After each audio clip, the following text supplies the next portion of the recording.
Para matar o corpo, vá na jugular. A Ucrânia conhece bem essa abordagem e acabou de dar um golpe devastador na principal artéria que mantém a Crimeia ocupada viva. 1,5 milhão de russos agora observam sua decisão de ocupar a Crimeia e estão desesperados. A fase final do plano da Ucrânia para a desrussificação da Crimeia começa agora, e tudo se resume a uma ponte. Mas não é a ponte que você está pensando. Muita atenção é dada à ponte da Crimeia, que conecta a Rússia continental à Crimeia. E com razão. A Rússia investiu ao menos 3,7 bilhões de dólares para construir sua linha vital de 19 quilômetros até a península ocupada, por um motivo. Ela seria o principal elo rodoviário entre a Rússia e a Crimeia, tornando-se vital para o exército de Putin. Mas essa ponte principal não é a única que está ajudando Putin a garantir que a Crimeia continue russificada. Há outra, e ela tem sido ainda mais importante para a Rússia desde que Putin invadiu. Na vila de Chernihiv, esta ponte liga as regiões do sul ocupadas da Ucrânia à Crimeia.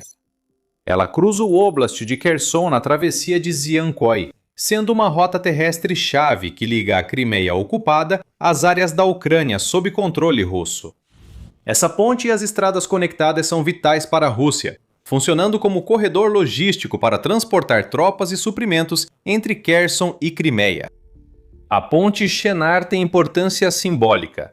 Quando Putin invadiu, foi por ela que a Rússia levou tropas rapidamente ao sul da Ucrânia. A ponte Chenar foi crucial para o sucesso inicial da Rússia na guerra, e há especulações de que traidores da inteligência ucraniana permitiram seu uso para a Rússia dominar o sul da Ucrânia no começo da invasão. Essa especulação não resultou em prisões importantes. Ainda assim, isso destaca que a ponte Chenar costuma ser ofuscada pela muito maior e muito mais impressionante ponte de Kerch. A Ucrânia acabou de trazer essa ponte de volta aos holofotes. A notícia saiu em 7 de junho. Uma operação noturna com drones realizada pelo exército ucraniano teve como alvo a ponte Chenar. A operação foi bem sucedida, mas a ponte foi tão danificada que deve levar meses para ser reparada, cortando uma ligação vital entre a Crimeia e a Ucrânia ocupada. Esta é a veia jugular. Talvez não se recupere desse corte. Estamos presenciando o início da fase final do plano ucraniano para libertar a Crimeia. Primeiro, a Ucrânia isola, depois ela destrói. Essa estratégia está causando vários problemas para Putin, como você verá em breve. Mas antes, há um ataque para cobrir. Segundo o Kyiv Independente, o 1º Batalhão de Assalto Separado da Ucrânia se uniu à unidade de drones código 9.2 do país para uma operação conjunta que destruiu a ponte. O objetivo da Ucrânia era cortar a única rota que a Rússia usa para enviar pessoal e suprimentos da Crimeia ocupada às linhas de frente em Klivopol. Dmytro Filatov, comandante do 1º Batalhão de Assalto Separado, ressaltou que o ataque não ocorreu só porque a Ucrânia teve oportunidade. Havia um propósito específico. Isso visou bloquear o abastecimento de combustível e lubrificantes para a 37ª Brigada de Fuzileiros Motorizados, segundo Filatov.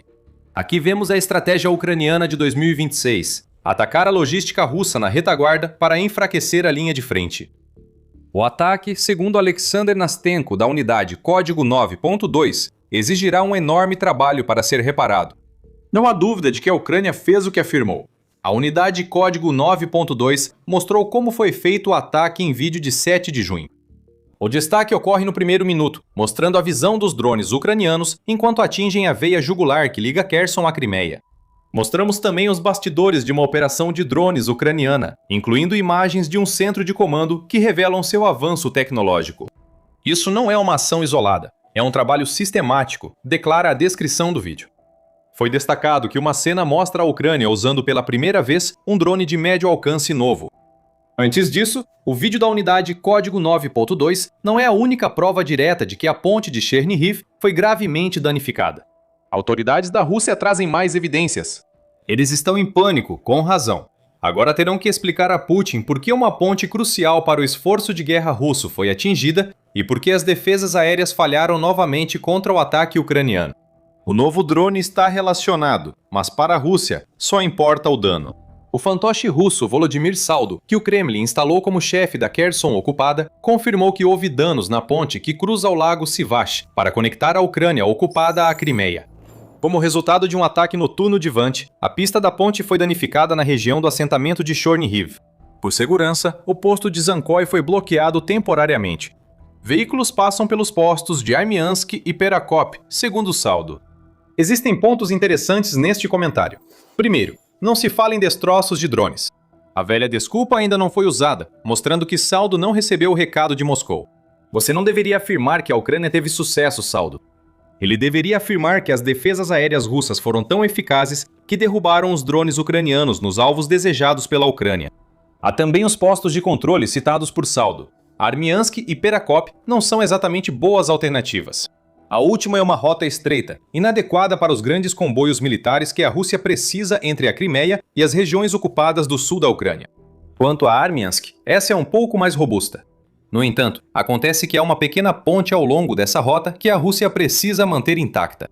Se quiser manter esse posto de controle, será que será o próximo alvo da Ucrânia para desrussificar a Crimeia? Só o tempo dirá.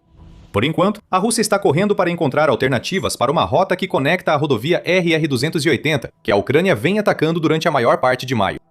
As forças armadas e drones da Ucrânia já controlam parte do espaço aéreo dessa rodovia, tendo destruído dezenas de veículos russos nesse trecho nas últimas semanas. Agora, a estratégia avançou. Primeiro eliminar os veículos e depois destruir as pontes que permitem à Rússia enviá-los pela rodovia RR-280.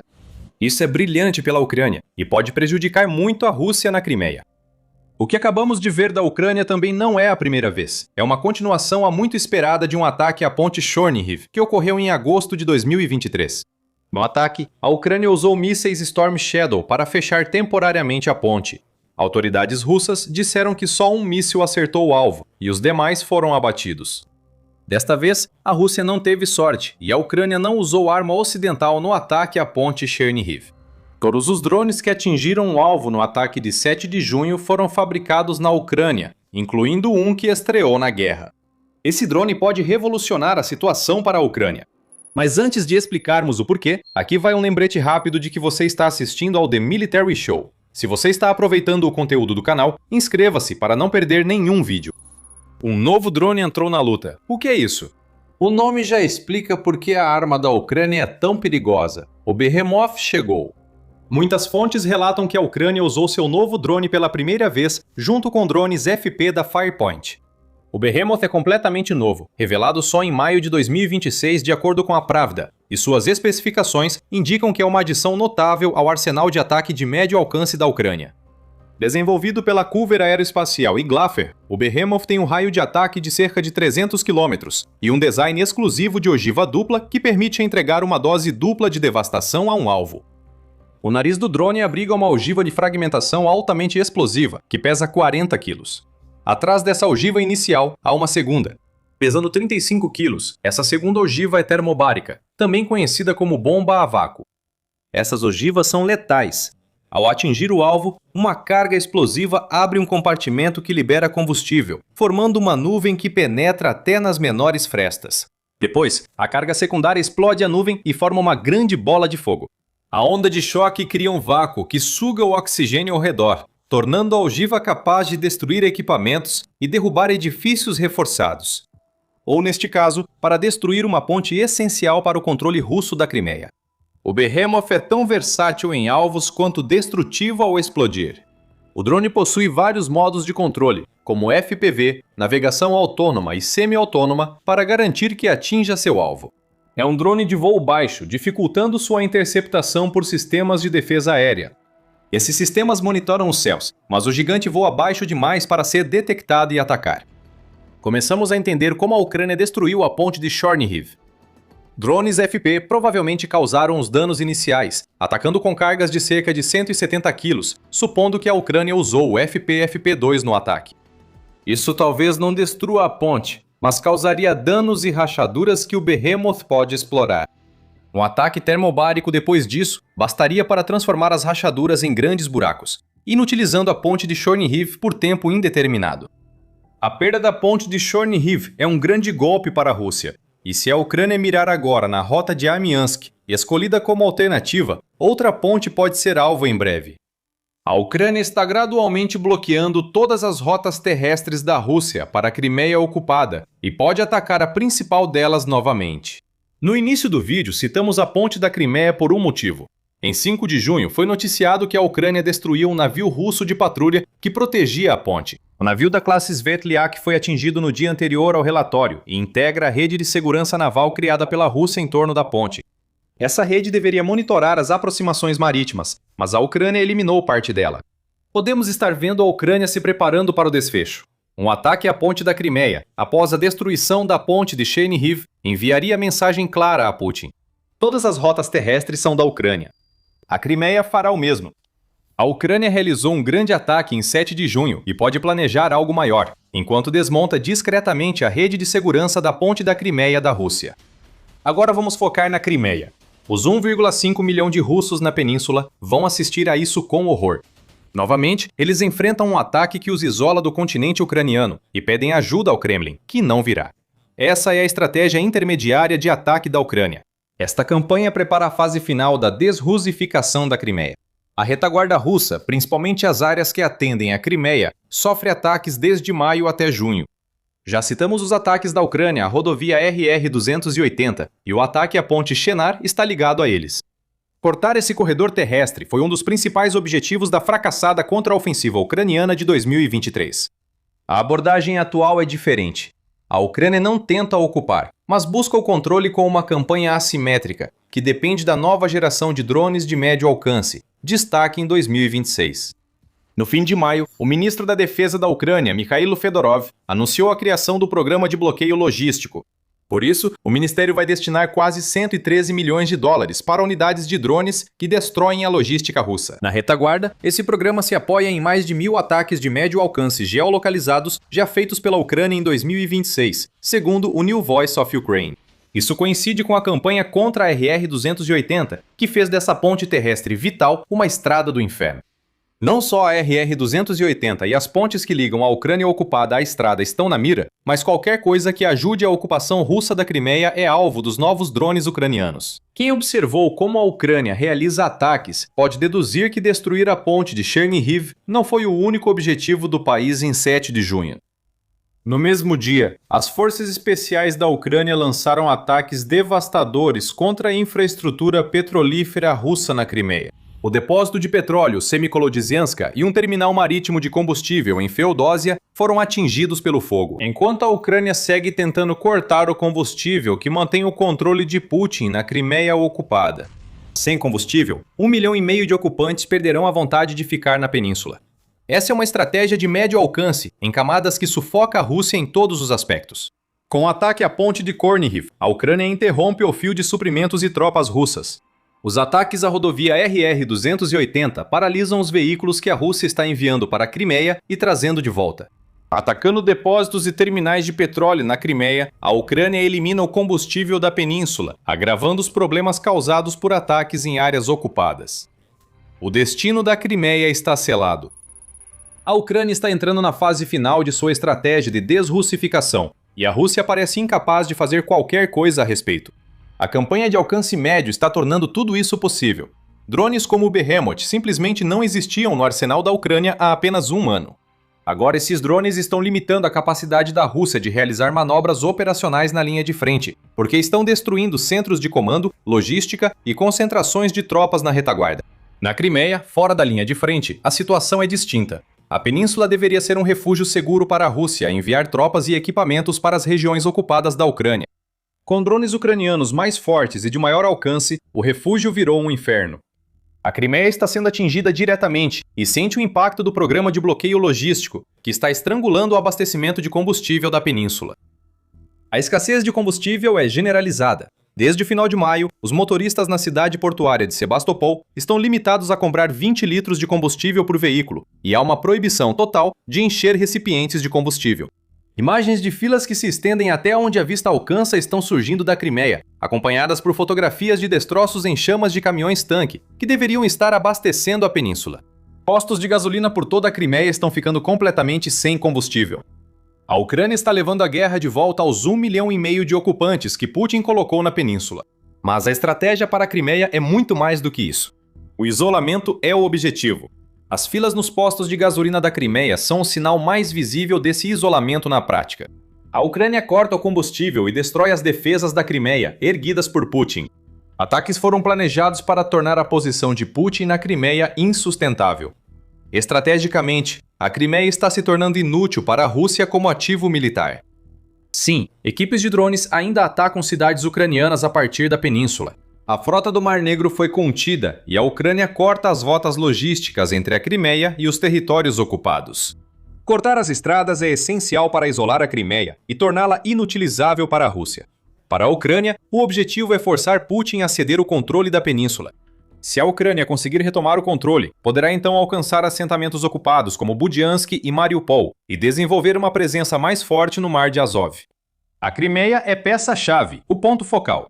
Ucrânia e Rússia sabem disso, e a Ucrânia iniciou a batalha pela península. A situação piora porque manter a presença militar russa na Crimeia é a prioridade de Putin. Isso significa que a maior parte da pressão dos ataques da Ucrânia está sendo exercida sobre os civis da península e o governo fantoche que Putin instalou. Esse governo deve explicar a falta de combustível nos postos e o fracasso das defesas russas contra drones ucranianos na Crimeia e territórios ocupados. O que estamos vendo agora é a Ucrânia transformar aquilo que deveria ser um dos maiores ativos de Putin em um passivo que ele não pode se dar ao luxo de manter.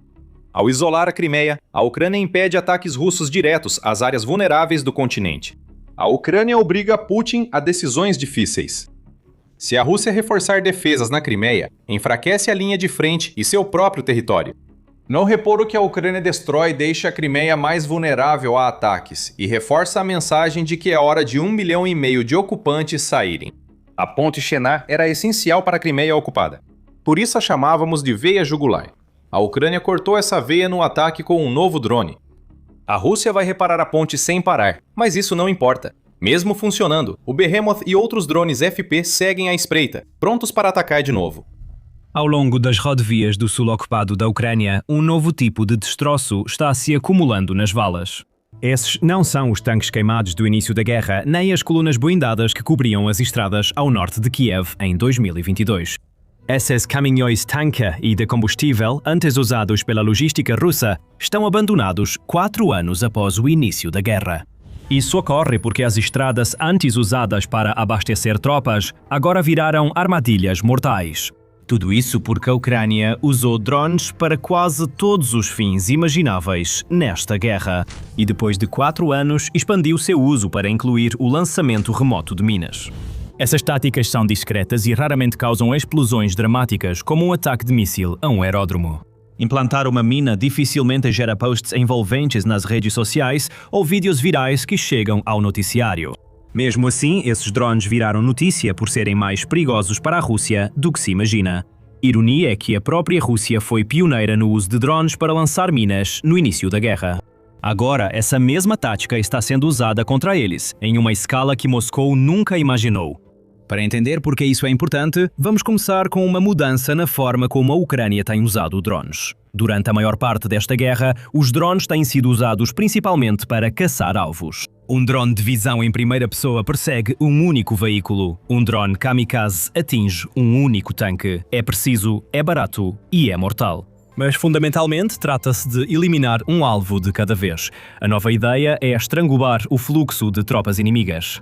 De certa forma, é semelhante às táticas tradicionais de guerrilha que cortam as linhas de suprimento, só que desta vez há muito menos risco envolvido para os operadores de drones. No final de maio, o ministro da Defesa da Ucrânia, Mikhailo Fedorov, deu um nome a essa tática, anunciando um programa dedicado chamado bloqueio logístico. Segundo ele, o objetivo era ampliar ataques à retaguarda russa e desmontar a capacidade da Rússia de abastecer suas ofensivas. Isso não era uma aspiração vaga. O Ministério da Defesa destinou cerca de 113 milhões de dólares às brigadas de drones, que já demonstraram capacidade de atacar a logística russa. O dinheiro circula pelo sistema de pontos por mérito da Ucrânia, que classifica unidades pelo desempenho e direciona mais recursos às melhores equipas. Uma segunda fase abriria licitações centralizadas para comprar sistemas de ataque de médio alcance em grande quantidade, com alvo em uma faixa específica. Esses são o que a Ucrânia chama de ataques de alcance médio, atingindo alvos russos de 20 a 300 km atrás da linha de frente. É onde os suprimentos se reúnem antes de chegar às trincheiras, então cortam a principal linha de abastecimento da linha de frente. Fedorov afirmou que a Ucrânia quadruplicou a destruição da logística russa, armazéns, depósitos e postos de comando desde o início de 2026. O ponto central é que essa logística impacta diretamente a capacidade da Rússia de atacar. Quanto mais forem destruídas, menos defesas a Ucrânia precisaria. Os números são impressionantes, mas devem ser vistos como afirmações ucranianas, não fatos comprovados. Em outubro de 2025, Fedorov disse que a Rússia estava perdendo cerca de 67 soldados para cada quilómetro quadrado em território ocupado. Em abril de 2026, esse número havia subido para 179. A Ucrânia estima que as baixas em meados de 2026 ultrapassaram 35 mil mortos ou gravemente feridos por mês. Fedorov atribuiu parte do sucesso à desativação dos terminais Starlink das forças russas, cortando sua conectividade enquanto seus suprimentos acabavam. A estratégia geral não é só uma narrativa ucraniana enviesada. O Instituto para o Estudo da Guerra, respeitada organização americana de monitoramento de conflitos, avaliou isso. A campanha de ataques de médio alcance da Ucrânia dificultou a logística, impedindo Moscou de mover reforços e suprimentos para a linha de frente, como antes. Em termos simples, a retaguarda não é mais segura. O lugar onde um exército deveria poder recuperar o fôlego tornou-se uma zona de morte. Fontes russas também relataram drones lançando minas no corredor terrestre para a Crimeia, principalmente perto da rodovia entre Mariupol e Melitopol. Após ataques renovados com drones Hornet dos Estados Unidos e suspeita de minagem por dispersão ao longo da rota M14 de Mariupol a Chongar, as autoridades de ocupação cometeram erro grave. Fecharam parte da rodovia e desviaram o tráfego de caminhões pesados que seguia para a Crimeia. A partir daí, os problemas se espalharam. No final de maio, Vladimir Saldo, o governador instalado pela Rússia na Kherson ocupada, relatou que um drone havia lançado minas diretamente na pista e no acostamento da rota RR-280. A estrada que a Rússia renomeou como Rodovia Novorossia, perto da fronteira entre Kherson e Zaporizhia, um caminhão Kamaz teria sido destruído. Outros veículos foram danificados e parte da estrada fechada. Isso ocorreu poucos dias após Saldo restringir temporariamente o tráfego de cargas na mesma rota, após ataques ucranianos incendiarem caminhões-tanque e caminhões rumo à Crimeia. Pare e repare em quem está relatando tudo isso. Esses não são canais de propaganda ucranianos. São os próprios funcionários da ocupação russa, os homens cujo trabalho inteiro é projetar uma imagem de controle. Quando eles anunciam o fechamento de estradas e caminhões destruídos, é o sinal mais confiável de que a interrupção é real. Então, o que está fazendo esse trabalho? A plataforma no centro disso é um drone chamado FP-FP2, construído pela empresa ucraniana Firepoint. Ele faz parte da classe de ataque intermediária, com design alinhado à estratégia envolvida. Enquanto o drone de longo alcance anterior da Firepoint, o FP-FP1, podia voar impressionantes 1.600 km, o FP-FP2 abre mão de quase todo esse alcance para atingir uma distância de aproximadamente 200 km. Mas, em troca, ele carrega uma ogiva muito mais pesada, cerca de 105 kg, e dá ao operador controle real. Com preparação do lançamento de apenas 18 minutos, ele preenche a lacuna entre as missões do FP-FP1 e as plataformas de ataque mais pesadas. O FP-FP2, usado para minagem remota, possui duas versões. A primeira voa autonomamente para atingir alvos fixos em coordenadas conhecidas. A outra é operada remotamente via rádio com transmissão de vídeo ao vivo, permitindo ao piloto perseguir algo em movimento. Isso é semelhante à forma como você operaria um drone FPV, exceto que este é muito maior e muito mais letal. A capacidade de controle é a chave para instalar minas. O uso do FP2 para essas missões de mineração e áreas traseiras foi indiretamente confirmado por Denis Lemon, o cofundador da Firepoint. Como bônus, a Ucrânia até começou a acoplar foguetes não guiados SS-5 da era soviética nesses drones de médio alcance, permitindo que ataquem alvos terrestres sem voar diretamente até eles. Com as primeiras imagens surgindo sobre a Crimeia contra um grupo móvel de defesa aérea russo. Para a mineração, os drones usam algo mais inteligente que uma bomba. Segundo imagens russas, a Ucrânia usa dispensadores aéreos de minas, que são containers com pequenas minas lançadas sobre estradas em uma só passagem. Uma versão maior, segundo relatos, comporta até 48 minas. Uma menor leva cerca de 10. Esses dispositivos podem ser lançados tanto de drones de asa fixa, como o FP-FP2, quanto dos pesados multicópteros Baba Yaga, usados em operações noturnas. E é aqui que ajuda a saber que nada disso é improvisado ou particularmente novo. Um repórter descreveu ter visto isso de perto já em 2024. Durante uma viagem com a 23ª Brigada Mecanizada da Ucrânia, perto de Chasiv Yar, ele viu operadores usando drones de bombardeio para lançar minas antitanque nas rotas de suprimento russas. Claro, também há o facto de que drones FPV já foram usados para lançar minas antitanque diretamente sobre tanques. Embora a técnica não seja nova, a escala e a ambição do programa são. Atualmente, a Ucrânia consegue controlar diversos drones em espera simultaneamente a partir de uma única estação. A lógica também vale para minagem com bombardeiros de asa fixa, pois todas as peças iniciais estão presentes, apenas organizadas de forma diferente. Agora, quanto às minas em si, as informações vêm principalmente de fontes russas, então é bastante difícil ter uma ideia real do que está sendo usado. É provável que a Ucrânia use principalmente minas anti-tanque e antipessoal de seus estoques remanescentes. Eles também poderiam usar minas soviéticas modificadas, fixando-as nos drones para atuarem como dispositivos de detonação retardada. O quadro independente é um pouco mais difuso, mas aponta na mesma direção.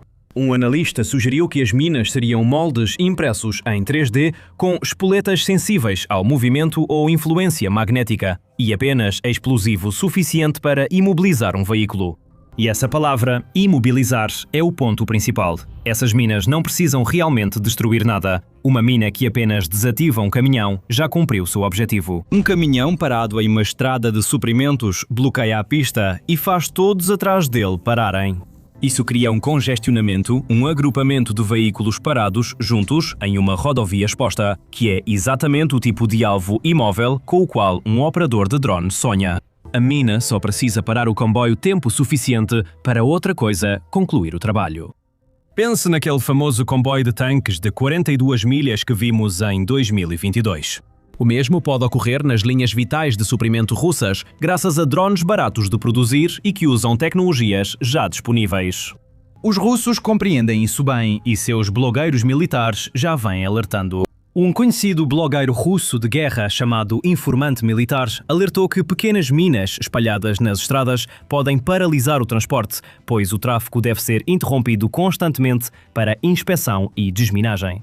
Pense na assimetria disso. Um ataque de drone kamikaze atinge um veículo. Um lote de minas ameaça todos os veículos naquela estrada até serem removidas. Um único lançamento pode fechar a rodovia. Outro blogueiro de guerra russo, sob o nome Arcanjo das Forças Especiais, reclamou que a logística estava interrompida há quase um mês, prejudicando entregas tanto na retaguarda quanto na linha de frente. A maior prova de tudo é a própria natureza humana. Relatos da Crimeia ocupada indicam que motoristas de caminhão-tanque passaram a recusar viagens sem garantias extras de segurança. Garantias que ninguém pode realmente oferecer. A campanha de minagem chegou ao ponto em que motoristas pagos preferem não dirigir nessas estradas. Mas as minas são só uma camada. Agora, antes de falarmos sobre isso, não se esqueça de se inscrever no The Military Show. Temos mais análises como esta e postamos vídeos todos os dias, cobrindo todas as notícias que você precisa saber. Voltando à campanha de minagem remota, pode-se dizer que esse é só o primeiro vetor de ataque usado pela Ucrânia. Imagine esse cenário. Um motorista russo levando suprimentos ao sul agora enfrenta várias ameaças, atravessando uma zona de interdição em camadas. Acima dele, drones FPV aguardam para atacar. Há drones de ataque com IA capazes de identificar e travar alvos com grande autonomia. As defesas aéreas que deveriam proteger a estrada estão sendo caçadas. E agora, sob suas rodas, há a constante possibilidade de uma mina na própria superfície da estrada, ameaças vindas do ar e ameaças vindas do solo, simultaneamente, no mesmo trecho de asfalto. E o alcance disso é o choque silencioso da história. A rota M14 entre Mariupol e Melitopol fica a cerca de 100 a 150 km atrás da linha de frente. Para semear minas tão longe assim, a Ucrânia precisa de drones de asa fixa ou outros sistemas de longo alcance. Exatamente o tipo de plataforma de ataque de médio alcance que o FP-FP2 representa. A ameaça agora não se limita à linha de contacto, mas alcança toda a retaguarda russa no sul. Se você quer prova de que isso funciona, basta ver o que ocorre nos postos de gasolina da Crimeia. No início de junho de 2026, a península estava tomada por uma crise total de combustível. O governador, apoiado por Moscou, Sergei Aksyonov, limitou a gasolina mais comum e anunciou que só seria possível comprá-la com cupons de combustível. Em Sebastopol, lar histórico da frota do Mar Negro da Rússia, testemunhas relatam longas filas nos postos de combustível e moradores sem conseguir abastecer há dias. E as explicações oficiais entregaram o jogo. Autoridades russas citaram ataques de drones ucranianos a caminhões de combustível na rodovia Novorossia, que liga a Rússia à Crimeia, como motivo. Os governadores da Crimeia e Sebastopol admitiram que a solução do problema levaria pelo menos 30 dias, e um deles pediu ao público que não entrasse em pânico. Aqui está o detalhe que une toda a estratégia, e ele vem diretamente do lado russo. O combustível não é levado à Crimeia pela ponte da Crimeia por motivos de segurança. Pouca gasolina é levada de balsa pelo Estreito de Kerch, mas isso depende do clima, afetando o abastecimento de combustível. O corredor terrestre dessas rodovias minadas e vigiadas por drones não é só uma opção, é a artéria principal. E a Ucrânia sabe exatamente onde agir. Isso faz a campanha ser mais do que caminhões destruídos. A interrupção já afetou o cotidiano da península. Isso gerou filas nos postos de gasolina, cupons de racionamento e um prazo de 30 dias que ninguém pode garantir. Quando uma guerra distante resulta em um tanque vazio no carro de um civil em Sebastopol, não se trata mais de táticas, mas sim de efeito estratégico. Então, como a Rússia está respondendo ao aumento da atividade de drones? Bem, a resposta varia do desesperado ao quase cômico. Em uma das notas de rodapé mais notáveis dessa guerra, as forças russas passaram a pintar caminhões Kamaz e Ural com listras pretas e brancas. Quem conhece história militar reconhece na hora. É a camuflagem Dazzle, técnica usada pelas marinhas em navios de guerra na Primeira Guerra Mundial. Naquela época, as listras geométricas chamativas visavam confundir quem observava por um periscópio, dificultando julgar velocidade, direção e distância do navio antes de atirar. Só havia um problema. Os russos parecem ter compreendido mal o propósito disso. Os sistemas de IA nos drones ucranianos não estimam alcance e movimento, como fazia um artilheiro naval da Primeira Guerra Mundial. A visão computacional não funciona como o olho humano. Além disso, muitos desses drones usam imagem térmica, que detecta calor, não tinta. Um operador de drone olhando por uma câmara térmica pode nem perceber as listras. A adaptação mais séria foi mover as defesas aéreas para proteger as estradas, e isso também saiu pela culatra de maneiras reveladoras. Em certo momento, as Forças de Operações Especiais da Ucrânia relataram atingir 2 sistemas de defesa aérea Tor M2 russos. Um deles foi atingido enquanto era rebocado por um trator na rodovia M14, perto de Berdyansk ocupada. A Rússia está tão preocupada com as rotas de suprimento que transfere seus valiosos sistemas de defesa aérea para protegê-las. Ao fazer isso, expõe esses sistemas aos mesmos drones que deveriam de ter. Porém, há uma contramedida que pode ajudar. A Rússia pode instalar redes suspensas, como os túneis antidrones já vistos perto da linha de frente, que podem ser eficazes contra drones. Mas a geografia dificulta para Moscou. Proteger algumas centenas de metros de estrada na linha de frente é diferente. Estender essa proteção por centenas de quilômetros de rodovia é uma tarefa muito mais exigente. E isso aponta para o prémio maior por trás de tudo isso, a própria Crimeia. A Ucrânia concentrou enormes recursos ao redor da Crimeia para suprimir as defesas aéreas russas e os ativos de fogo de longo alcance. E há uma lógica nessa sequência. Com esses sistemas defensivos desativados, os alvos mais valiosos, como bases aéreas e lançadores de mísseis, ficam bem mais vulneráveis. A mineração e ataques às estradas visam forçar a Rússia a usar defesas aéreas para proteger caminhões, deixando os alvos principais mais vulneráveis. Com o corredor terrestre cada vez menos confiável, a Rússia depende da Ponte da Crimeia, uma das poucas ligações restantes com o continente e já alvo de vários ataques ucranianos. É possivelmente apenas uma questão de tempo até que um míssil grande o suficiente atinja a ponte e a torne praticamente inutilizável, momento em que a Crimeia poderia realmente ser isolada do restante da Rússia. E é exatamente por isso que a campanha é tão elegante e eficaz. A Ucrânia parece estar tentando aumentar o custo logístico de usar o corredor ou até mesmo capturar um único metro daquela rodovia. Ela só precisa tornar a estrada cara de usar. Se caminhões demorarem mais e comboios precisarem de liberação e escolta, a estrada pode continuar aberta no mapa, mas se tornar praticamente inútil na prática. Sabíamos que a situação econômica da Rússia havia piorado. Putin passou mais de 4 anos arruinando a economia do país com uma guinada forçada rumo ao industrialismo militar, sacrificando tudo, exceto petróleo, gás e a produção de armas. Mas não sabíamos que a situação na Rússia estava tão ruim que o colapso econômico soviético parecia um piquenique. Neste momento, algo está acontecendo na Rússia que não vemos há 30 anos. E qual a resposta do Kremlin e do Banco Central? Devorar o dinheiro dos russos até que o cidadão comum pague um preço altíssimo pela guerra de Putin. As forças russas vacilam no campo de batalha, mas o maior dano ocorre dentro da Rússia, onde a população mostra a Putin que a confiança acabou. Para entender o que queremos dizer, você precisa dar uma olhada em como os consumidores russos estão lidando com seu dinheiro neste momento. Não é bom do ponto de vista do Kremlin. Em um relatório de 8 de junho, a Euromaidan Press revelou que os russos sacaram cerca de 5,2 bilhões de dólares em dinheiro vivo de suas contas bancárias em maio de 2026. Bilhões saem dos bancos russos e vão para os bolsos das pessoas. Esse número é relevante, pois representa o maior fluxo de saída de dinheiro em um único mês na Rússia desde que o Banco Central começou a registrar em 1995. O que acabamos de ver é um recorde de 30 anos para saques em dinheiro em maio, e isso não é um caso isolado. É o auge de um padrão que vemos na Rússia há meses. Em seu próprio relatório de 8 de junho, a United 24 Media revela que 14,8 bilhões de dólares em notas russas foram colocados em circulação desde janeiro, o que equivale a uma média de 2,96 bilhões de dólares sendo retirados dos bancos russos todo mês em 2026. E, surpreendentemente, maio nem é o pior mês do ano para a Rússia. Maio de 2026 tem o recorde dos últimos 30 anos entre todos os meses de maio desde o início dos registros. Em abril, russos sacaram 9,2 bilhões de dólares de bancos.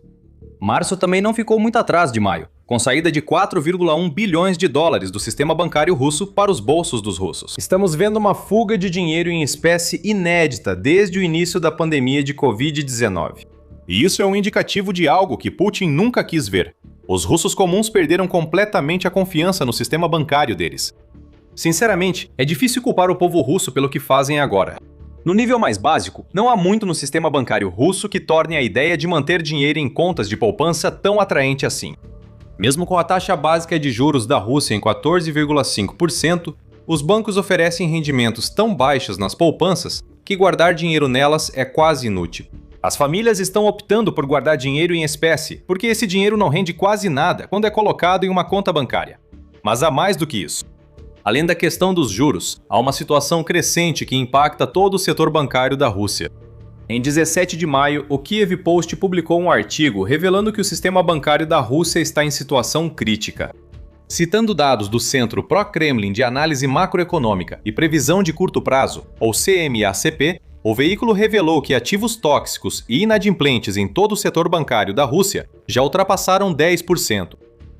Isso é importante porque exceder esse limite por 3 meses seguidos já permite ao Fundo Monetário Internacional declarar crise bancária sistêmica no país. Bancos estatais russos tentam ocultar esse problema crescente. Ativos ruinosos e calotes estão sendo encobertos por programas artificiais de reestruturação de empréstimos, criados para aparentar que os bancos têm situação financeira melhor do que de fato. Empréstimos corporativos inadimplentes são usados nesse mascaramento, evitando até agora corridas bancárias que poderiam quebrar instituições financeiras. Mas essas corridas estão próximas. Os números falam por si. Não é só a escala dos saques em dinheiro que preocupa o Banco Central da Rússia. O CMACP afirma que a liquidez corporativa está tão baixa que quase metade das empresas registradas na Rússia relata atrasos graves nos pagamentos feitos por parceiros comerciais, dificultando o pagamento de seus próprios empréstimos. Há um castelo de cartas aqui e um tornado vindo em sua direção. Estamos presenciando o início de uma possível corrida bancária que pode se prolongar por meses. Bilhões sendo retirados dos bancos é ruim. Se esses saques se concentrarem em alguns bancos nesse volume, veremos instituições financeiras colapsarem na Rússia. Russos comuns e empresários estão assustados, com razão. Além da situação dos bancos russos, há medo de perder economias, tanto pelo possível colapso dos bancos, quanto pelo maior controle do Kremlin sobre as finanças do país. Até a internet está desempenhando um papel. Putin pede mais cortes na internet para supostamente ajudar a Rússia contra drones ucranianos. Mas, na verdade, para minimizar a quantidade de evidências que são compartilhadas nas redes sociais sobre o sucesso da Ucrânia. Milhões de russos frequentemente se veem passando horas, e às vezes dias, sem acesso às suas contas bancárias. A história é ainda mais profunda. A Rússia planeja usar um dos instrumentos financeiros mais sagrados para seguir financiando a guerra. Os russos não querem ser surpreendidos pelo truque do Kremlin, mas ainda não chegamos a esse ponto. Além dos russos quererem ter mais dinheiro em mãos para lidar com despesas imediatas que talvez não consigam cobrir caso Putin decida aleatoriamente que eles não terão acesso à internet por um dia, as pequenas e médias empresas da Rússia também estão sacando o máximo de dinheiro possível do sistema bancário. O Banco Central da Rússia identificou essa tendência. Ele afirma que as empresas tentam se adaptar às novas regras fiscais de 2026, que permitem ao Kremlin extrair mais dinheiro de companhias já prejudicadas pelas ações de Putin na economia russa. Se essa tendência continuar, diz o Banco Central, muitas das pequenas empresas da Rússia acabarão operando na economia paralela. O que isso significa é que um número cada vez maior de empresas começará a contornar o sistema de tributação da Rússia, passando a operar de forma não oficial e aceitando apenas dinheiro em espécie, para não terem que pagar os níveis absurdos de impostos que Putin está exigindo para manter sua invasão à Ucrânia. Existem motivos claros para tantas pequenas empresas optarem por isso, além da questão tributária. Impostos mais altos se somam à fraca demanda, preços elevados e a primeira contração econômica da Rússia desde 2023, informou o Moscow Times em 15 de maio. O impacto desse coquetel letal foi o fechamento de 209 mil pequenas e médias empresas na Rússia durante o primeiro trimestre de 2026, o que representa um aumento de 9% em relação ao ano anterior. Varejo, alimentação e salões de beleza são os setores mais afetados entre pequenas e médias empresas na Rússia, segundo o veículo. Esses são todos negócios que podem operar com pagamentos em dinheiro. Ficamos nos perguntando quantos desses estabelecimentos fechados simplesmente migraram para a economia paralela da Rússia. Segundo o relatório da Inteller News de março, acreditamos que alguns negócios que faliram podem ter feito essa mudança. A publicação afirma que a economia paralela no setor de beleza aumentou 65,9%. No setor de reparo de veículos, a Rússia registrou uma expansão de 69,5% e houve um crescimento da atividade da economia paralela de 58,6%. No setor hoteleiro russo, para Putin, para quem o sucesso na invasão da Ucrânia é tudo, o fato de tantos negócios estarem deixando a economia oficial russa é um pesadelo. Cada empresa da economia paralela não paga os impostos exigidos pelo Kremlin, o que provavelmente está tirando milhões, talvez até bilhões de dólares do caixa de guerra de Putin. Mas o que o líder da Rússia pode esperar? Ele não ajudou ao aumentar o imposto sobre valor agregado de 20% para 22%. Além disso, as frequentes quedas de internet impostas pelo Kremlin dificultam um ambiente de negócios estável para empresas que não pensavam em operar apenas com dinheiro. O descontentamento já está crescendo à medida que a Rússia restringe o uso de aplicativos como o Telegram e o WhatsApp. Ao somar as quedas de conexão, como os meses de cortes parciais de internet em Moscou durante o primeiro trimestre de 2026, o resultado é a perda total de confiança no sistema financeiro russo. Tudo se resume à confiança. O povo e as empresas da Rússia não confiam mais nos bancos, por isso sacam dinheiro em taxas recordes. E as empresas certamente não parecem confiar no Kremlin para agir em seus melhores interesses, já que estão sendo forçadas a arcar com o peso financeiro da guerra que Putin iniciou. O Kremlin e os bancos estão insatisfeitos e agora se unem para tentar impedir que o povo e empresas russas continuem agindo como têm feito. Antes de continuarmos, este é o Show Militar, trazendo o quadro completo para você, não só as manchetes. Inscreva-se para acompanhar os desdobramentos da guerra na Ucrânia e o declínio da sociedade russa. Então, o Banco Central Russo tenta evitar a retirada em massa de dinheiro a todo custo.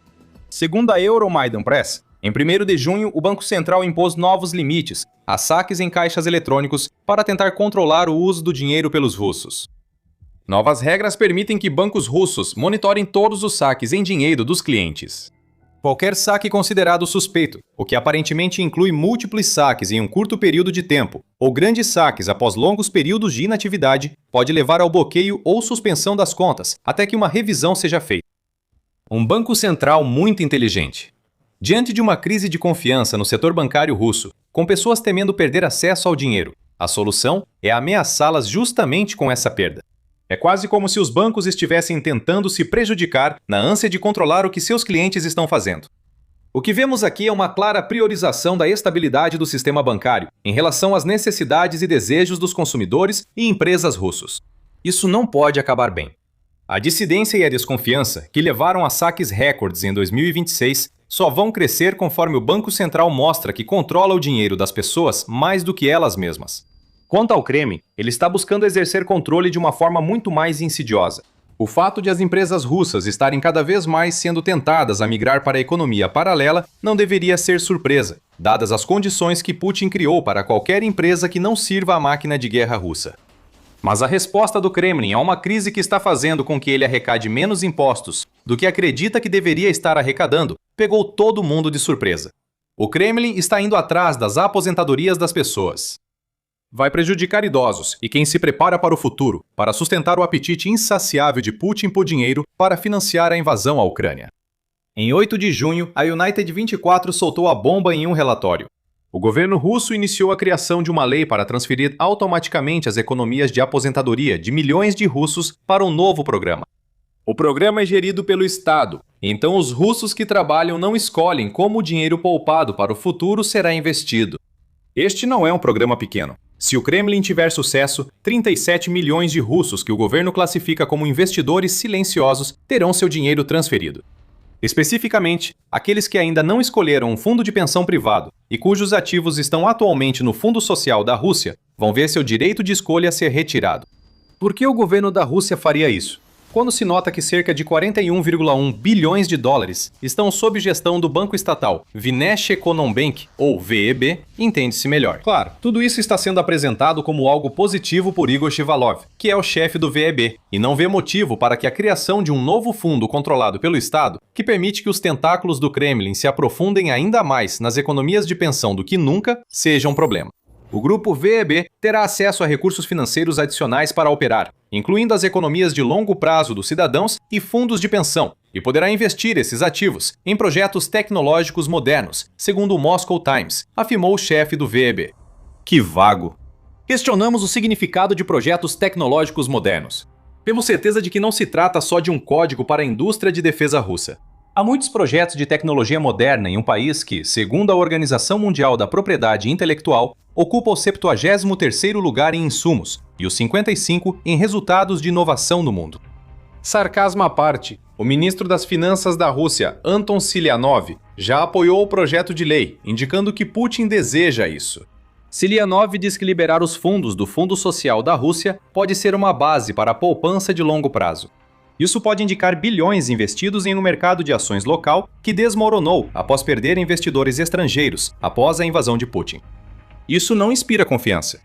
Fundos de pensão serão usados para sustentar o mercado de ações, que atingiu o menor nível desde outubro em 9 de junho. Esse é um mercado que parece oscilar de acordo com a possibilidade de ser declarada paz com a Ucrânia.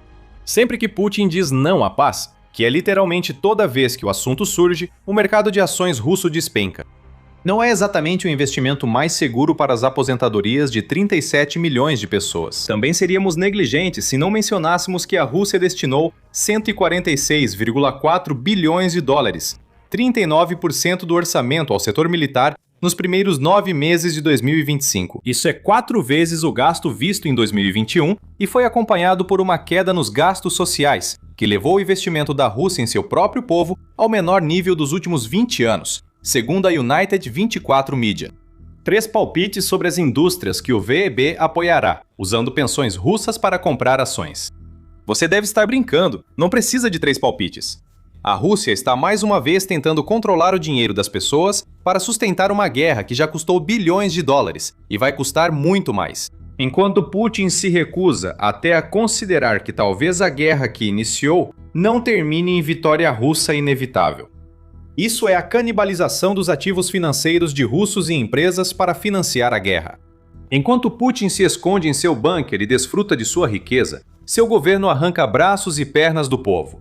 Tira-se de um santo para cobrir outro, e agora vemos paralelos interessantes entre a Rússia atual e a União Soviética durante seu colapso econômico. Vamos analisar esse colapso. Segundo a Investopedia, 3 causas principais do colapso econômico da União Soviética foram agitação política e social, queda na produção industrial e aumento da escassez de bens de consumo. A agitação é bem clara de se ver na Rússia de 2026. Bilhões de dólares saindo dos bancos russos mostram que a população perdeu a confiança nas instituições financeiras que sustentam a economia. Repressão à internet e maior controle do dinheiro para financiar guerra impopular não indicam estabilidade política.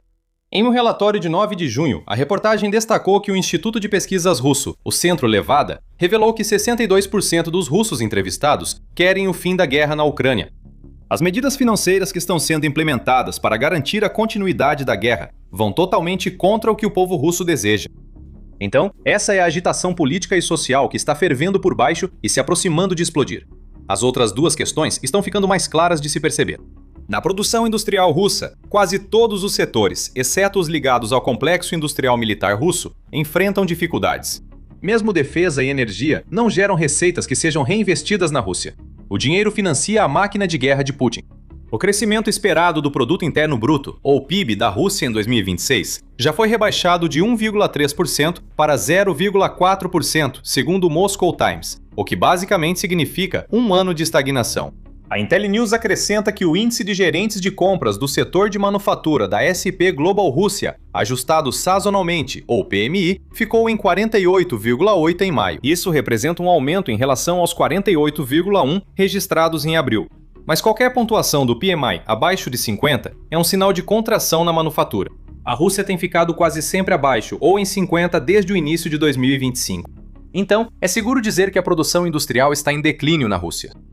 A escassez de produtos ainda não afeta totalmente o consumidor, mas já começa a aparecer. Na Crimeia ocupada, estamos começando a ver compras em pânico de combustível e mantimentos, já que a estratégia da Ucrânia de prejudicar a logística russa na retaguarda ocupada está tornando mais difícil para a Rússia manter a península e seu povo abastecidos com o que precisam. Dentro da própria Rússia, a inflação dos alimentos está dificultando para os russos comuns, que já enfrentam problemas com a economia do país, conseguirem pagar pelo básico. O preço das batatas aumentou 167% entre 2024 e 2026. O leite está 59% mais caro e o pão subiu 45%. A inflação alta já dificulta o acesso a alimentos nas casas russas, pois as pessoas não conseguem comprar tanta comida, mesmo sem escassez nas lojas. Se a crise econômica soviética deu à Rússia a receita para sua própria queda, Putin está com o chapéu de chefe e preparando tudo para repetir a história. Os sinais estão todos aí. A Rússia não está à beira do colapso econômico, mas com bilhões saindo de um sistema bancário vulnerável e o Kremlin e o Banco Central ignorando o povo para sustentar a guerra, a situação tende a piorar. Falta confiança e o dinheiro é guardado. A ruína da Rússia já começou e o processo de canibalização só vai acelerar tudo. A mentalidade de curto prazo de Putin é a culpada aqui. Por algum motivo, o presidente russo parece achar que todos esses problemas vão se resolver magicamente se ele conseguir uma vitória na Ucrânia. Mas Putin está errado. Sério, Putin, o Talibã. É esse o parceiro estratégico que a Rússia escolheu para o futuro. Sem suspense, a decisão mais recente de Putin é tão absurda que parece inacreditável. Mas é verdade. Isso é o desespero se manifestando. Primeiro foi a Coreia do Norte, agora é o Talibã. Até onde a Rússia pode chegar enquanto Putin desesperadamente raspa o fundo do poço e cava ainda mais fundo em busca de aliados?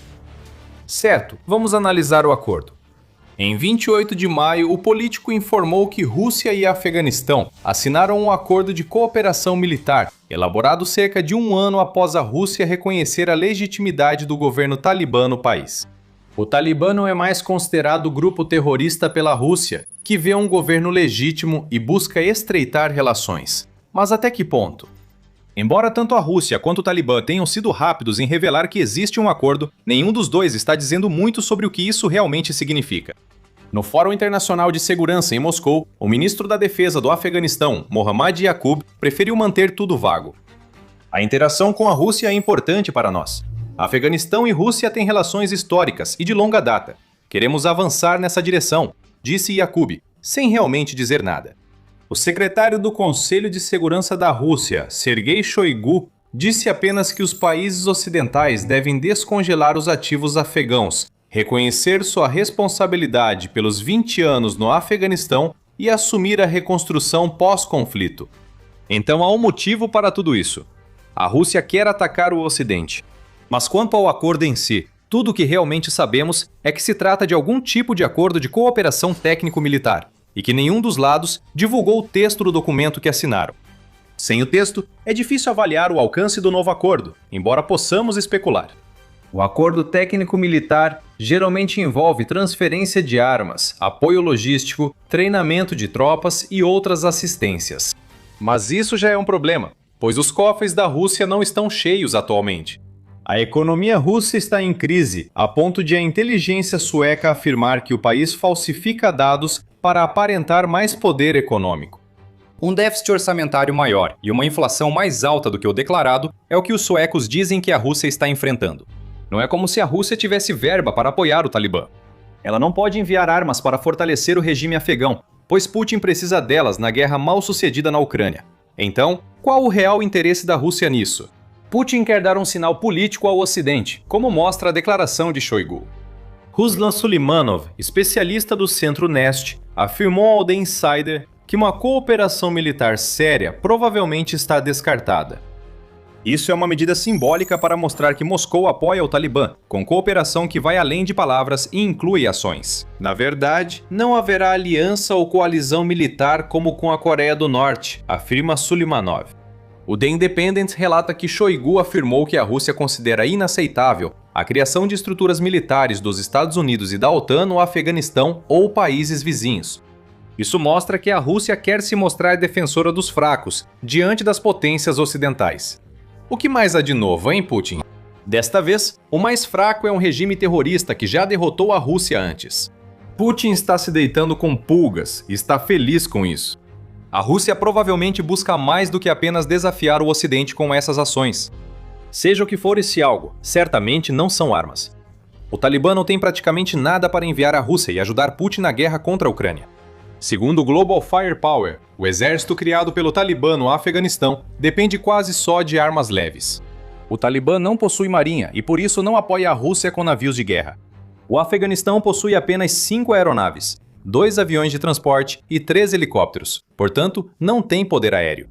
Tanques também estão fora, o Talibã não tem nenhum deles. O mesmo vale para a artilharia, segundo o Global Firepower, o que significa que tudo o que o Talibã pode oferecer é mão de obra e alguns dos 3.902 veículos que seu exército possui quando se trata de equipamento convencional. A Missile Defense Advocacy Alliance observa que o Talibã tem algum acesso a mísseis, embora sejam principalmente Stingers, Scud-B e SA-24 Igla-S, deixados das antigas campanhas soviéticas e americanas no Afeganistão. A RAND estimou que 4.500 desses equipamentos foram deixados nesses dois conflitos, e as chances são altas. Grande parte do material já foi usada, está mal conservada ou é vital demais para o Talibã enviar à Rússia.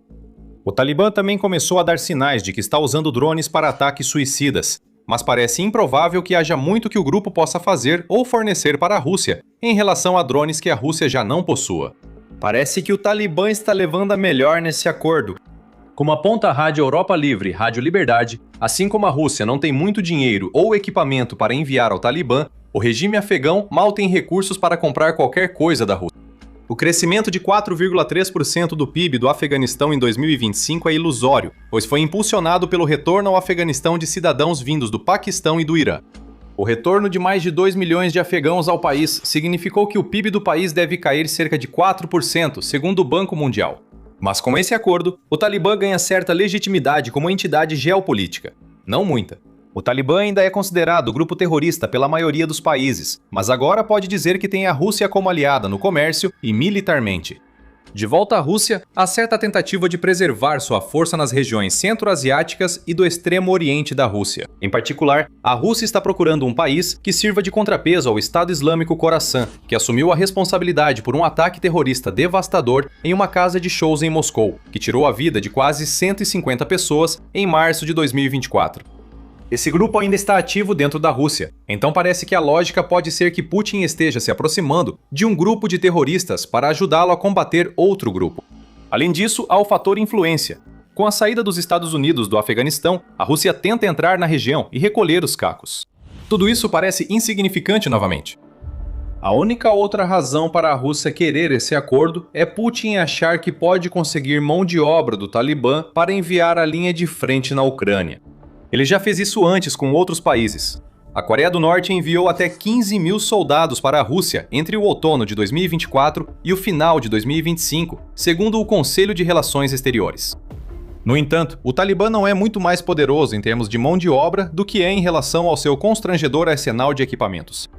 O Afeganistão tem 75 mil militares ativos em suas forças armadas e outros 90 mil integrantes das forças paramilitares, a maioria dos quais é necessária para ajudar o Talibã a manter seu controle sobre o poder. É assim que funcionam as ditaduras apoiadas pelos militares. Você não consegue mantê-las se estiver enviando seus melhores combatentes para morrerem em outro país. Além disso, segundo Alexei Zakharov, pesquisador da Observer Research Foundation na Índia, ao Independent, o Talibã não administra uma versão estável do Afeganistão. O Talibã enfrenta instabilidade no norte do Afeganistão e não consegue proteger a fronteira sul com o Paquistão. Zakharov destaca que a Rússia provavelmente não trocará armas enviadas à Coreia do Norte para convencer o Talibã a enviar soldados.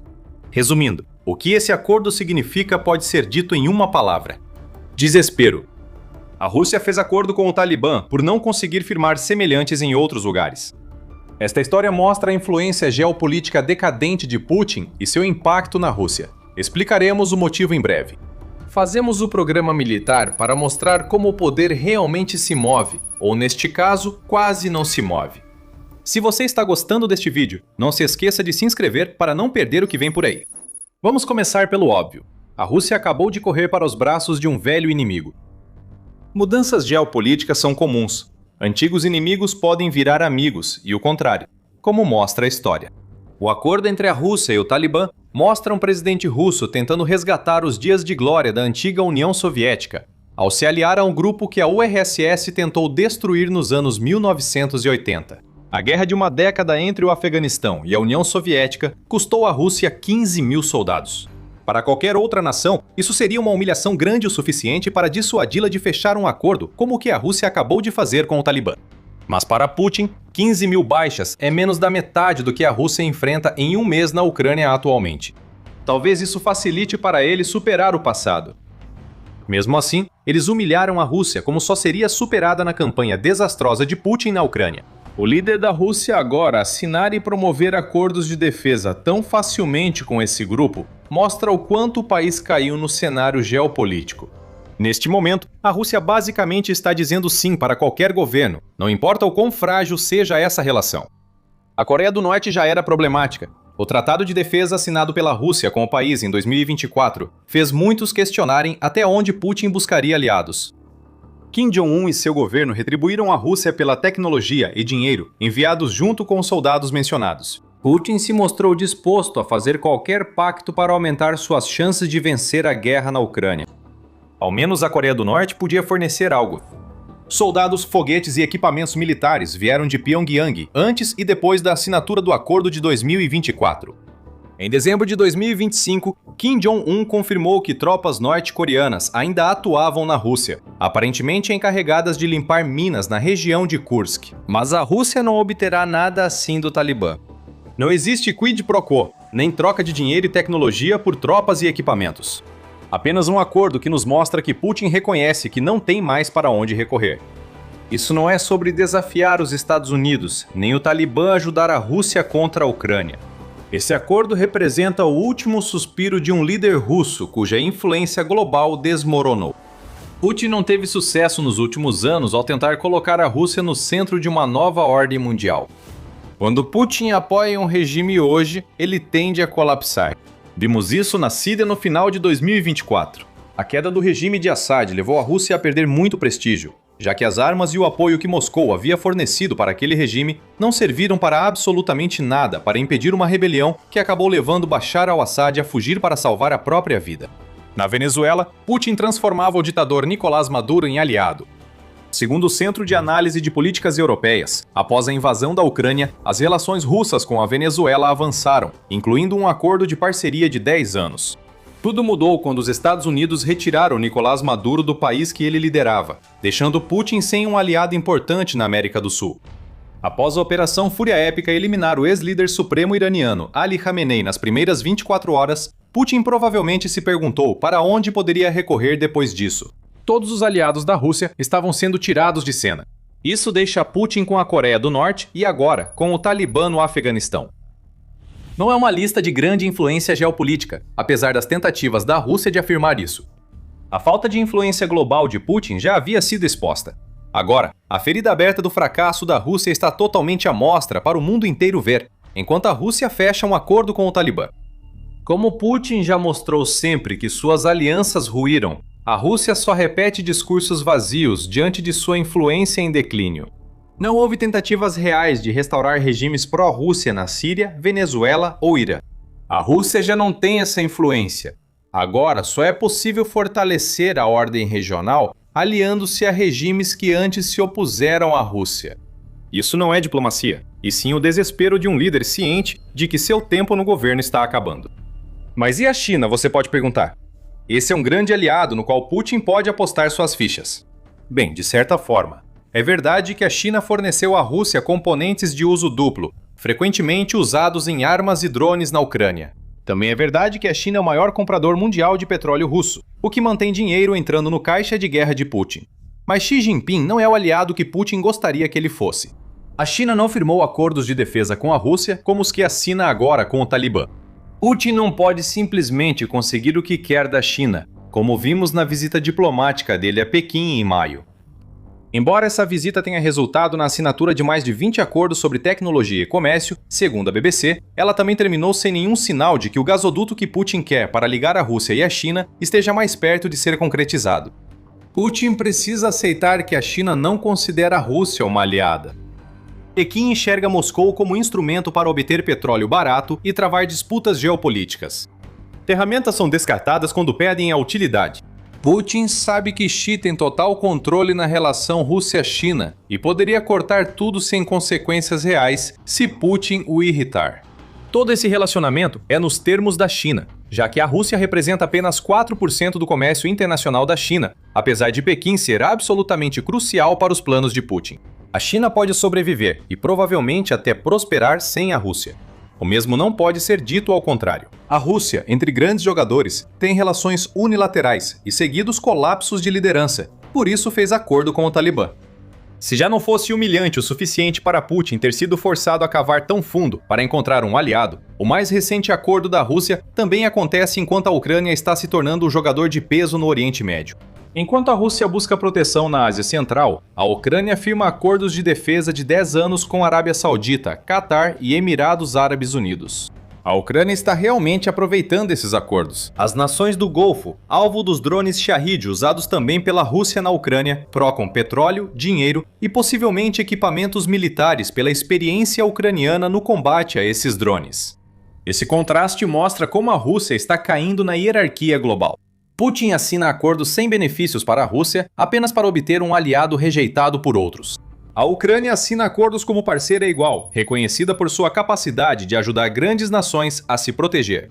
Essas duas coisas são diferentes. Tudo o que o acordo da Rússia com o Talibã faz é não trazer absolutamente nada para a Rússia, enquanto permite que o Talibã se gabe de como administra um governo legítimo. Putin está mais fraco do que nunca, disse a chefe de política externa da União Europeia, Kaja Kallas, em 11 de maio, e ele provou isso com esse acordo. A Rússia implora por migalhas na geopolítica, enquanto a Ucrânia ocupa um lugar indevido. O Talibã não é parceiro sério para a Rússia. Eles são simplesmente um sinal de que a Rússia caiu tanto que talvez nunca consiga se reerguer novamente. E nós sabemos com certeza que o Talibã não vai conseguir fazer nada para ajudar a Rússia a reverter o rumo que está tomando na Ucrânia neste momento. Enquanto Putin assina acordos com regimes isolados, a Ucrânia está fazendo um pouco de isolamento por conta própria. Enquanto mantinha todo o seu foco na Ucrânia, Vladimir Putin não sentiu a lâmina beijando lentamente suas costas. A lâmina subiu, lenta mas seguramente, até que finalmente foi cravada na coluna do líder russo. Uma traição enorme acabou de acontecer. e foi feita por um país que Putin achava que tinha em suas mãos: a Armênia. Mostrando que ninguém mais teme a Rússia, a Armênia traiu Putin pelas costas. Resultados eleitorais não favorecem o Kremlin. As ameaças não funcionam mais. A Rússia acabou de perder a Armênia, e tudo o que Putin pode fazer é assistir. Em 8 de junho foi noticiado que Putin e a Rússia fracassaram ao tentar interferir nas eleições da Armênia. Aquela que pode ser considerada a eleição mais importante em décadas para a Armênia resultou no partido Contrato Civil do primeiro-ministro Nikol Pashinyan, garantindo 49,8% dos votos. O partido favorito de Putin, o grupo Aliança Armênia Forte, conseguiu apenas 23,2% dos votos.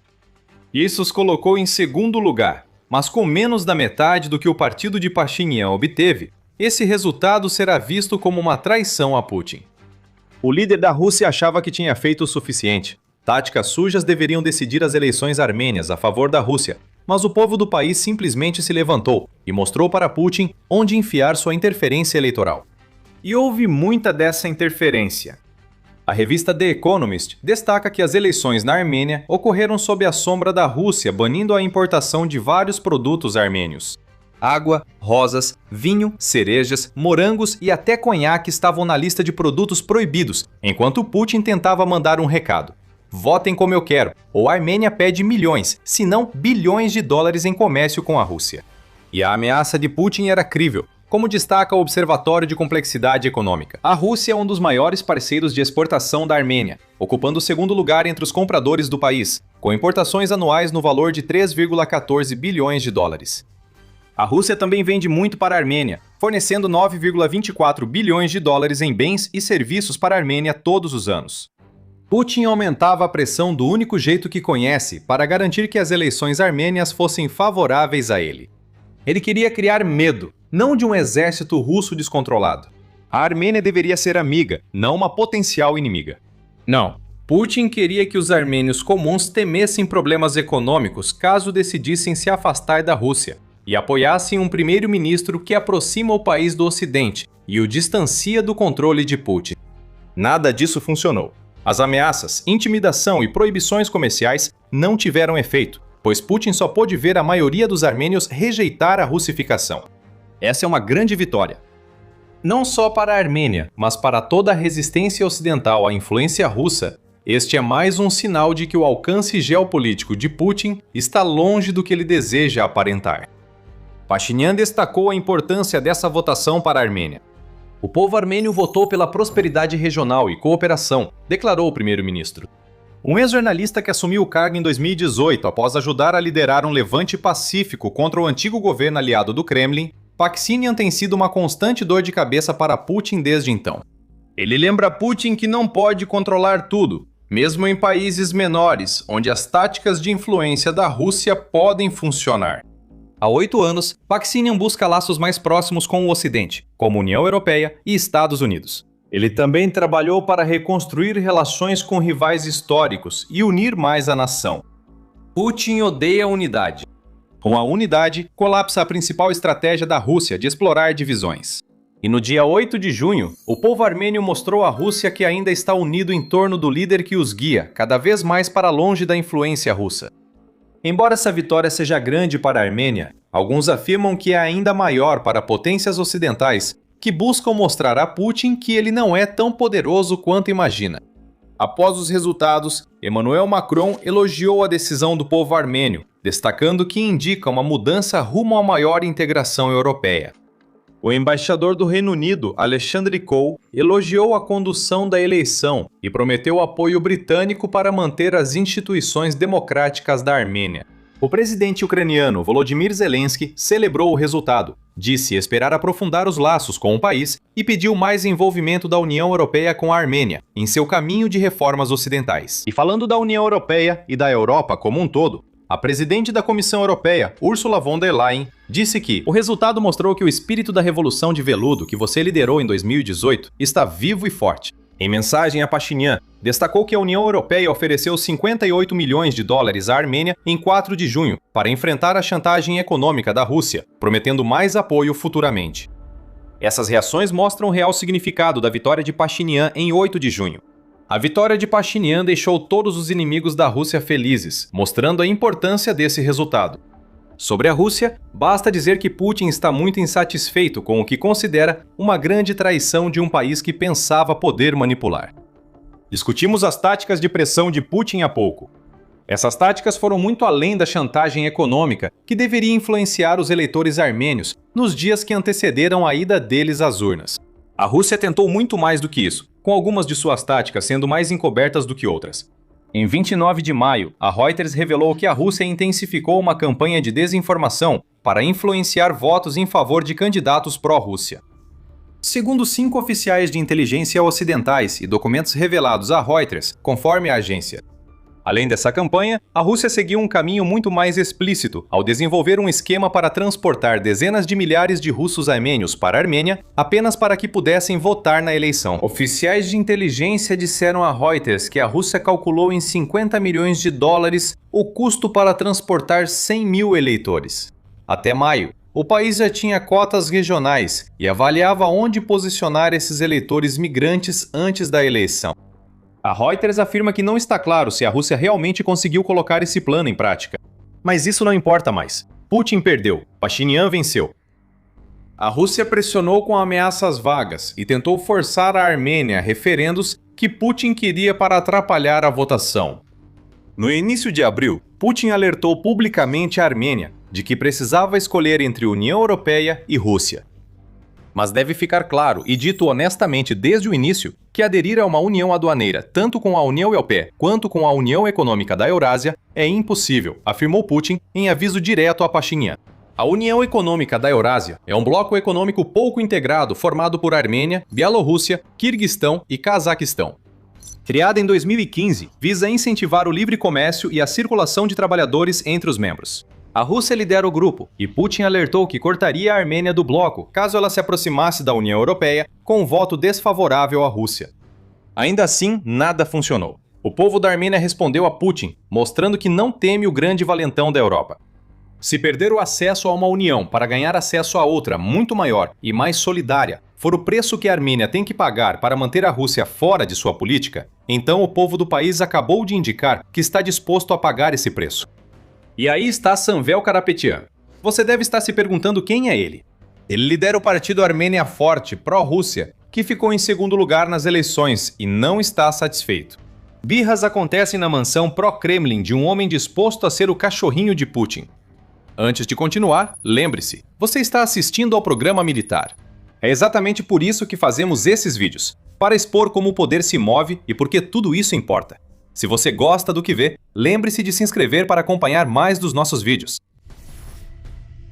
Após as eleições na Armênia, Karapetyan foi entrevistado em sua enorme mansão, onde atualmente está em prisão domiciliar após ser acusado de conclamar a derrubada do governo de seu país. Karapetyan nega a acusação. E agora que perdeu a eleição, ele vai passar muito tempo ficando ainda mais íntimo das paredes que o cercam há semanas. Karapetyan ficou furioso e disse que o resultado da eleição foi uma vergonha, alegando que 70 membros de sua equipe foram detidos e mais de 700 pessoas foram presas durante a eleição. Eles tomaram atitudes inexplicáveis na eleição. Nunca houve caso na história mundial de interrupção da contagem dos votos e anúncio dos resultados só às 9h do dia seguinte. O candidato derrotado afirmou que interromperam a contagem ao perceber que seus resultados caíam a cada minuto. Não parece haver evidências dessas alegações ou da fraude eleitoral que Karapetyan agora afirma ter ocorrido. O líder do principal partido pró-Rússia da Armênia agora pede a anulação do resultado, buscando nova chance de lucrar com chantagem, desinformação e táticas de eleitores migrantes russos. Putin não falou muito, mas seu porta-voz favorito, Dmitry Peskov, falou pelo líder da Rússia, fazendo alegações vagas de irregularidades durante as eleições na Armênia. Sério, Peskov? Logo você vai acusar outro país de realizar eleições injustas? Você mora na Rússia sob Vladimir Putin. Convenhamos, se alguém entende de violações eleitorais, é você. Mas as únicas provas de irregularidades nas eleições da Armênia vêm do que a Rússia passou meses tentando fazer para influenciar o voto a seu favor. Claro, tudo isso é uma bobagem. O Conselho da Europa afirma que os eleitores da Armênia tiveram uma escolha real entre candidatos, apesar das eleições ocorrerem em condições difíceis. Apesar das prisões e da interferência russa, o próprio processo eleitoral foi regido por leis e regulamentos eleitorais revisados, que fornecem uma base sólida para eleições democráticas, disse o Conselho. A revista The Economist também relata que a Organização para a Segurança e Cooperação na Europa classificou a eleição como transparente e eficiente. A realidade que Karapetyan precisa aceitar é que se deitar com a Rússia rendeu a ele e ao partido uma baita infestação de pulgas. Nada nas políticas ou mensagens dos candidatos atraiu o povo da Armênia o bastante para convencê-los a mudar de rumo, mesmo com a desinformação russa nos bastidores. Karapetyan só oferecia um nacionalismo cansado e prometia laços mais fortes com a Rússia, enquanto a maioria dos armênios quer o contrário. E uma proposta estranha para a criação de um Ministério do Sexo, para lidar com a queda da fertilidade e garantir que não haja mulheres insatisfeitas. Karapetyan via essa grande ideia como o clímax que o povo armênio precisava. No final, foi um fracasso broxante. A grande questão agora é o que vai acontecer no futuro.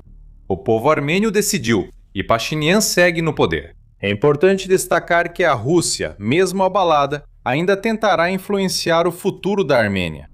O Centro de Políticas Europeias destaca que, apesar da Armênia ter votado pelo Ocidente, ainda não consegue se desvincular da Rússia, ao menos não de imediato.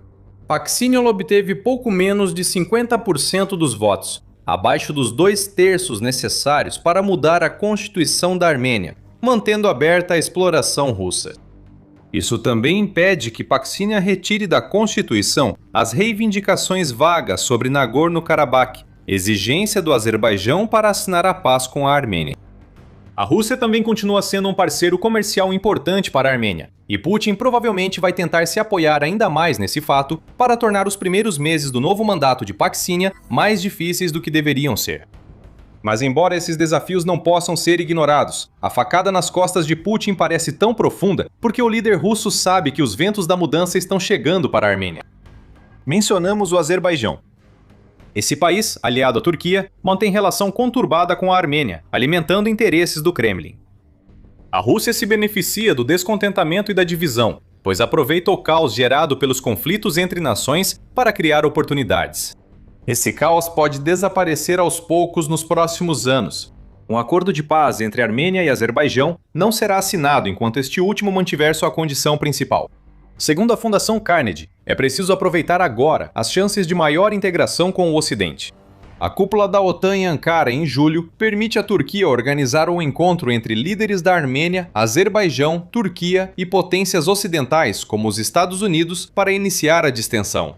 A fundação diz que a vitória de Pashinyan aproxima a normalização necessária na Armênia para afastar a influência da Rússia e permitir a retomada do comércio e circulação de pessoas. Putin odiaria esses movimentos geopolíticos, mas não devem ocorrer tão cedo. O que é mais imediato é que a Armênia sinalizou que quer consolidar sua mudança de rumo, afastando-se de Putin e de sua política distorcida. Pashinyan citou isso em seu discurso de vitória. No mesmo discurso em que afirmou que os armênios votaram por paz e cooperação regional, o primeiro-ministro da Armênia disse esperar resposta positiva da Turquia e do Azerbaijão. Isso mostra claramente que as prioridades de Pashinyan não são Putin. Pashinyan conta ainda com o apoio direto do presidente dos Estados Unidos, Donald Trump, que, segundo The Guardian, o chamou de grande amigo e líder. Todos esses são maus sinais para a Rússia. O que mais afetaria Putin seria a União Europeia aprovar a adesão da Armênia.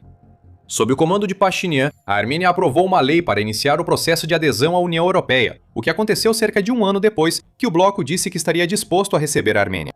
Cerca de um mês antes da eleição decisiva da Armênia, von der Leyen e o presidente do Conselho Europeu, Antônio Costa, também divulgaram declaração conjunta, afirmando compromisso com integração institucional, cooperação em segurança, modernização econômica, conectividade, investimentos e apoio político. À medida que a Armênia busca alinhar-se à União Europeia, destaca o Centro de Estudos de Políticas Europeias. Tudo indica que a Armênia está cada vez mais perto de entrar na União Europeia. Se a União Europeia decidir acelerar o processo de adesão, não só ganha um novo aliado, mas também dará um golpe massivo no objetivo de Putin de controlar grandes áreas da Europa por meio de coerção e desinformação. E assim voltamos a Putin. Ele acabou de perder uma nação que achava que poderia controlar. Esse já é um grande problema, mas o verdadeiro problema para Putin é o seguinte: ele foi mais uma vez exposto no palco global. Desde que invadiu a Ucrânia, Putin viu seus aliados caírem como moscas. Ele já havia transformado seu país em um pária entre o Ocidente com a própria invasão. Mas nos últimos anos, viu perder Bashar al-Assad na Síria, Nicolás Maduro na Venezuela e Ali Khamenei no Irã. Esses três aliados permitiam à Rússia exercer influência na Ásia e América do Sul. Para piorar, houve a perda que a Rússia sofreu apenas 2 meses antes de a Armênia avisar que não queria mais nada com ela.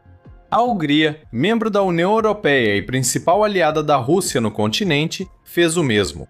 Viktor Orbán está fora. Um novo governo está no comando na Hungria, e isso significa que Putin perdeu sua capacidade de bloquear medidas da União Europeia por meio de um de seus fantoches. É assim que se parece o colapso da influência geopolítica.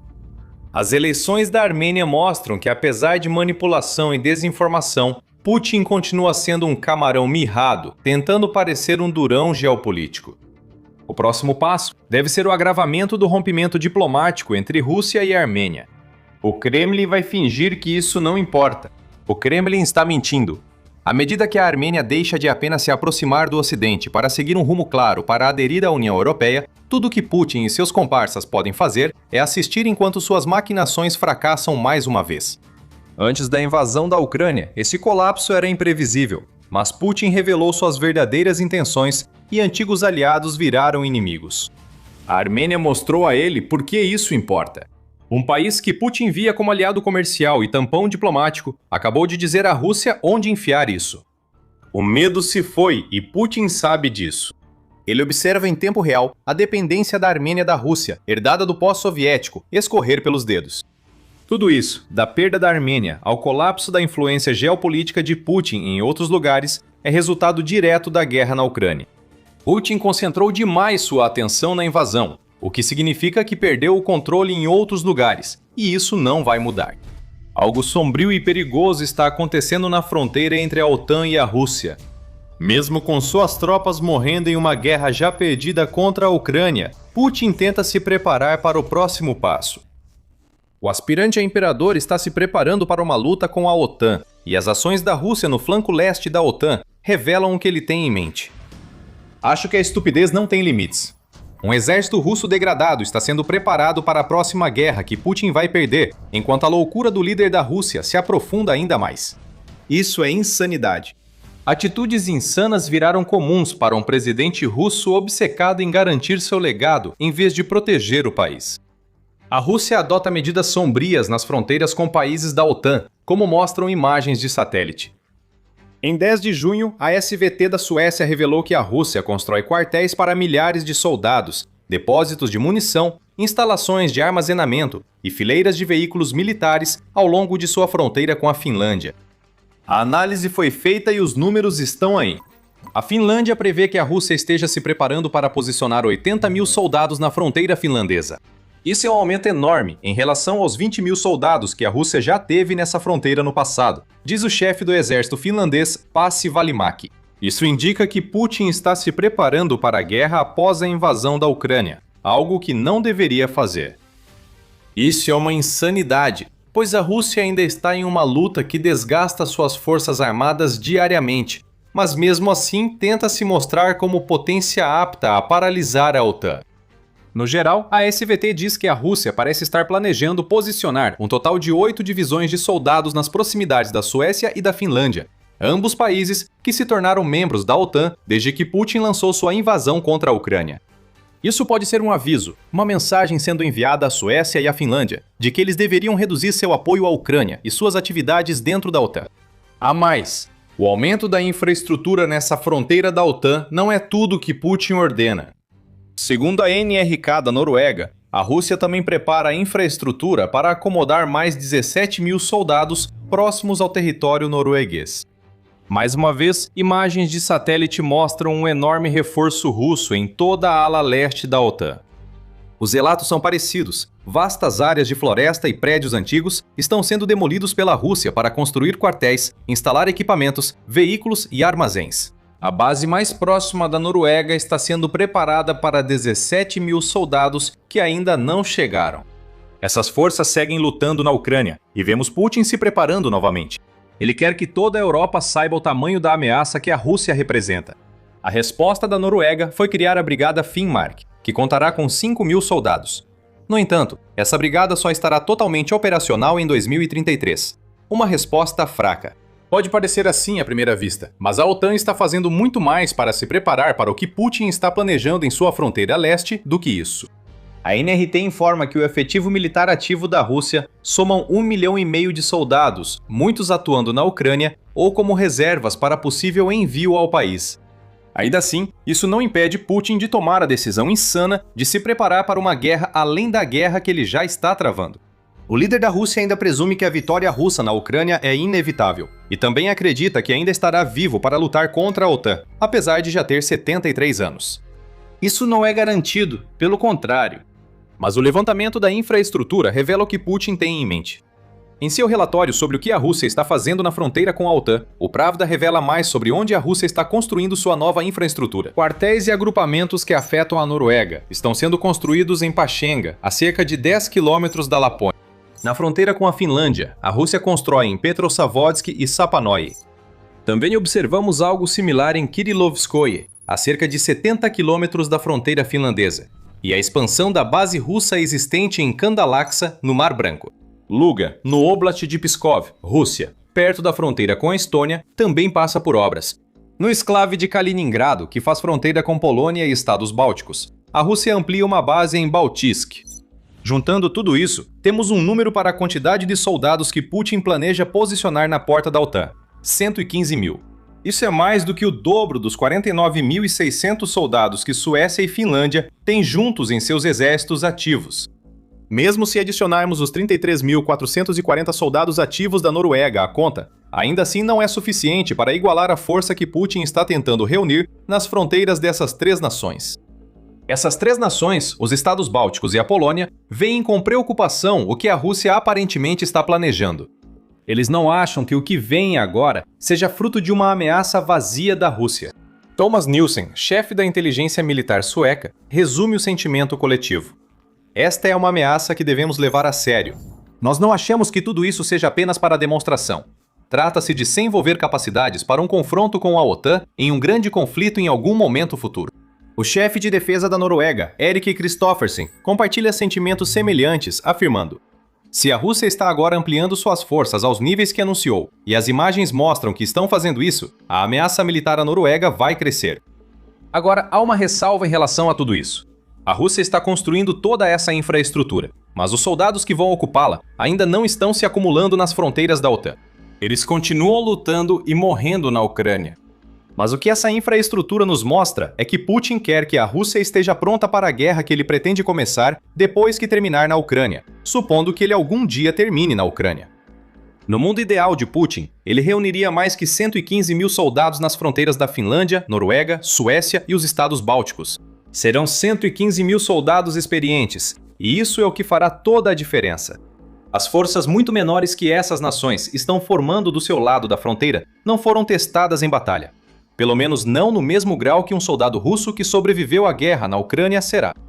Isso preocupa especialmente as nações escandinavas. Militani diz que as autoridades dessas nações percebem que o nível de ameaça que enfrentarão, caso a Rússia realmente aumente suas tropas, será ainda maior do que enfrentaram durante a Guerra Fria. A Rússia garante que não há motivo de preocupação. Em dezembro de 2025, a Rússia afirmava não ter intenção de atacar uma nação da OTAN e se dizia disposta a assinar um acordo legal sobre isso. Mas estamos falando da Rússia. Em janeiro de 2022, a NPR informou que a Rússia dizia à inteligência dos Estados Unidos não pretender invadir a Ucrânia, mesmo enquanto juntava tropas na fronteira ucraniana. Um mês depois, a Rússia atacou. Putin costuma falar uma coisa e agir de outra forma, e não deixará um acordo legal atrapalhá-lo. Não se pode confiar no que a Rússia diz, e as nações no leste da OTAN sabem disso. A ameaça militar imediata da Rússia é baixa, diz o comandante da OTAN para os Bálticos e Polônia, Major-General Brian Nielsen. Porém, a concentração militar está em andamento e a ameaça pode crescer rápido se houver pausa na Ucrânia, diz Nielsen. Assim, temos o gatilho. Se houver paz na Ucrânia ou vitória russa na guerra de Putin, dezenas de milhares de soldados irão para a fronteira da OTAN. A Rússia não constrói essa infraestrutura à toa. Putin planeja usá-la, seja para intimidar ou para uma possível guerra total com a OTAN no futuro. É aqui que os problemas começam para Putin. O câncer russo se espalha na Europa e novas bases militares mostram esse sintoma. O que Putin não percebe é que, para esse câncer ter o impacto desejado, a Rússia precisa vencer na Ucrânia. Isso não está acontecendo. A Rússia perde na Ucrânia, e mesmo com a ameaça na porta da OTAN, Putin só parece se preparar para outra guerra que a Rússia deve perder. A mobilização é feita para assustar, mas na verdade é uma estupidez. E antes de explicarmos o porquê, este é um lembrete rápido de que você está assistindo ao programa militar. Mostramos o quadro completo, além das manchetes, em todos os vídeos. Então inscreva-se hoje para garantir que você nunca perca o que vem a seguir. O câncer russo não foi algo que criamos sozinhos. É o termo que a SVT usa ao revelar que toda essa conversa da Rússia sobre nunca atacar a OTAN e construir uma força defensiva em vez de ofensiva é uma bobagem. Isso destaca um comentário do cientista político russo Sergei Karaganov, revelando como a liderança da Rússia realmente enxerga a OTAN. Karaganov afirma que a Organização de Defesa Coletiva é um câncer e que a OTAN deveria ser descartada pela história. Não vê alternativas. É um câncer que ameaça o mundo todo. Nossa paciência está acabando, então vamos agir. Isso é uma ameaça direta. Ironicamente, ao fazê-la, Karaganov mostra que a Rússia é o câncer da Europa.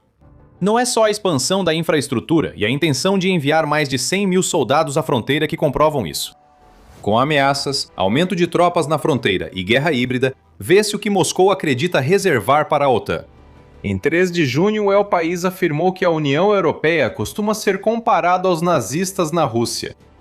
A Rússia também alertou que o sono tranquilo acabou na Europa, o que não soa como palavras de uma nação que não tem intenção de atacar.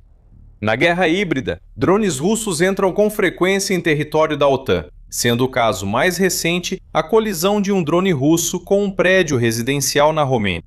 O número de sabotagens está aumentando dentro da Europa, provavelmente realizadas por agentes a mando da Rússia. Antes mesmo de iniciar uma guerra convencional, Putin busca prejudicar a OTAN e semear discórdia na Aliança de Defesa Coletiva. Essas são ações de quem confia totalmente no poder da Rússia para ameaçar a OTAN. Mas essa confiança é equivocada, e é aí que a estupidez sem limites entra em cena. As ações atuais da Rússia se fundamentam na vitória na Ucrânia. E não apenas uma vitória, mas uma vitória tão abrangente que reste exército russo suficiente para que Putin cumpra suas ameaças contra a Europa. Mas quando paramos para olhar o que realmente está acontecendo com a Rússia dentro da Ucrânia, surgem dúvidas sobre quão poderosa realmente pode ser a força que a Rússia conseguiria montar para uma guerra com a OTAN. Os números de perdas mostram que o exército russo é apenas uma sombra do que era quando Putin iniciou a invasão em fevereiro de 2022.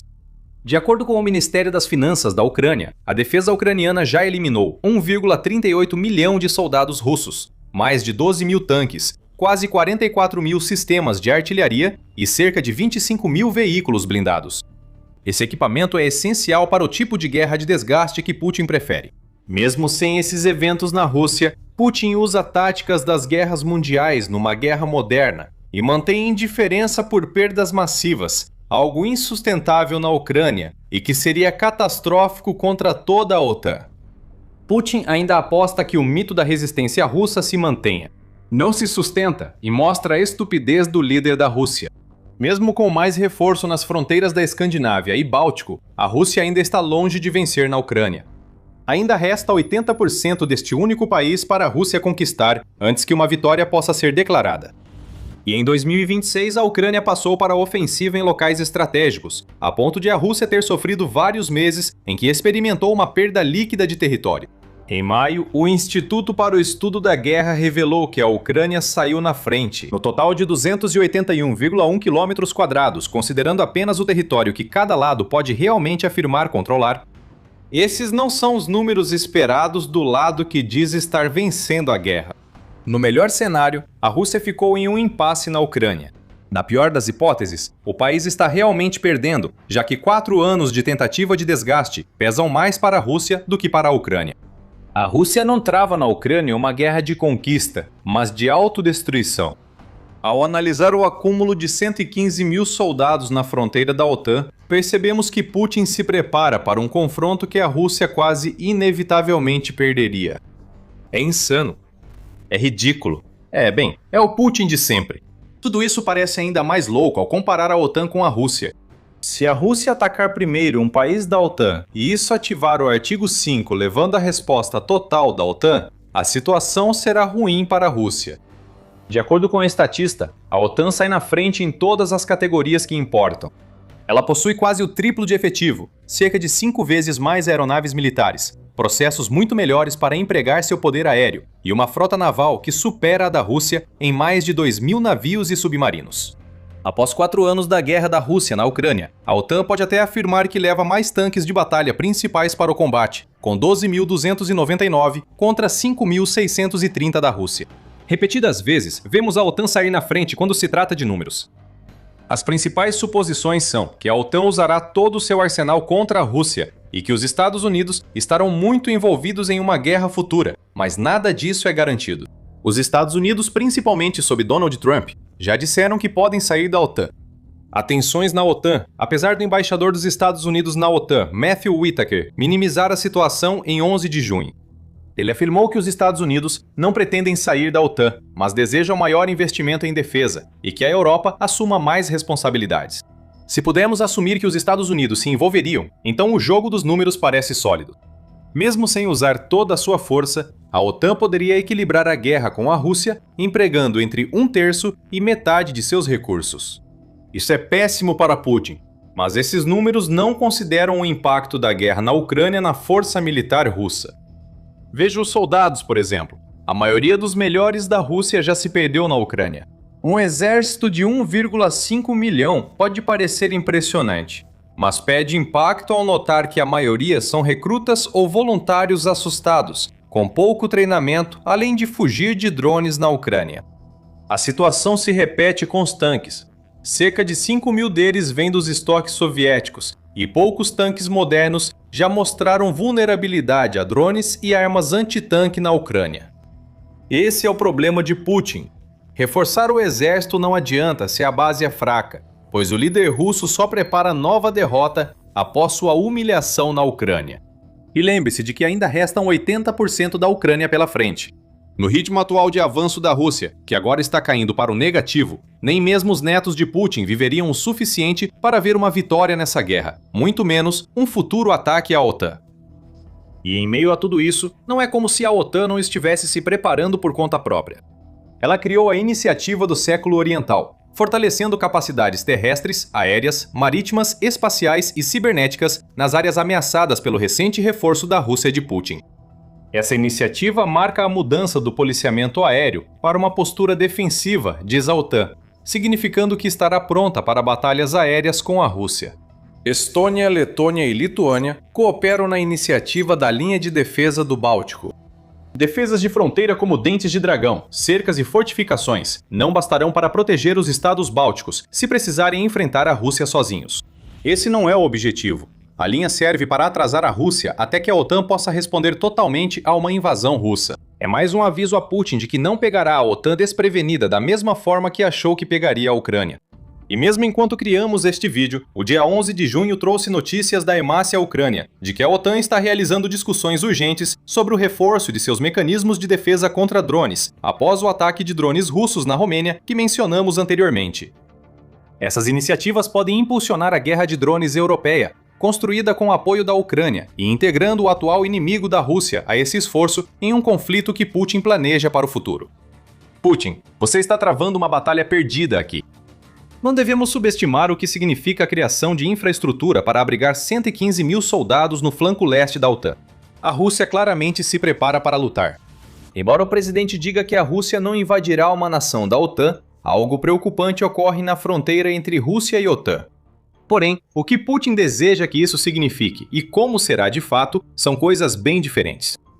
A Rússia está perdendo território na Ucrânia e não avançou em conquistar o país nos últimos 4 anos. A OTAN está ficando mais forte, já era maior e mais poderosa do que a Rússia, e está ativamente preparando sua própria defesa. Putin se prepara para envolver seu país em outra guerra. É isso que é a verdadeira estupidez. A guerra que Putin quer é outra que ele vai perder. Quer saber mais sobre como as nações da OTAN preparam a defesa do flanco leste? Temos o vídeo ideal para você. Defesas de fronteira estão sendo erguidas, e a OTAN cria novas estruturas para enfrentar a ameaça russa. Você pode descobrir tudo sobre essas ações e muito mais se assistir ao nosso vídeo. E se você gostou deste vídeo, inscreva-se e assista mais conteúdos dos seus amigos do Programa Militar. E obrigado por assistir!